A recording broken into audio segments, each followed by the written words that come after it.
একটা দোকাবাজ কিছুক্ষণ আগে ধোঁকা দিয়ে আমাদের কাছ থেকে কিছু টাকা নিয়ে গেল। আমরা রাস্তা দিয়ে হাঁটতেছিলাম তুরস্কেতে, সমুদ্রের পাড়ে। এই লোকটা তার একটা ডাস্টার ফেলে দেয়, আমি তাকে দেই সেটা, ভাই আপনি এটা ফেলে গেছেন। পরবর্তীতে সে আমার জুতা টান দিয়ে সেই জুতার মধ্যে পলিশ করা শুরু করে দেয় এবং আমার কাছ থেকে সে বেশ কিছু টাকা ডিমান্ড করে। তা আমি তাকে টাকা না দিতে চাইলে সে হচ্ছে যে আমাকে ফোর্স করা শুরু করে। পরবর্তীতে আমি তাকে কিছু টাকা দিয়ে দেই, তারপরে সে আমাদের সাথে অনেকটা দুর্ব্যবহারও করে।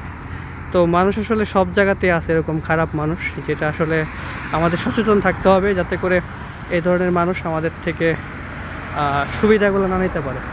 কারণ পৃথিবীতে সব দেশেই সব দেশের মধ্যে এরকম প্রতারক চক্র টাইপের মানুষ আছে যারা আসলে হারাম জীবনযাপন করতে চায়।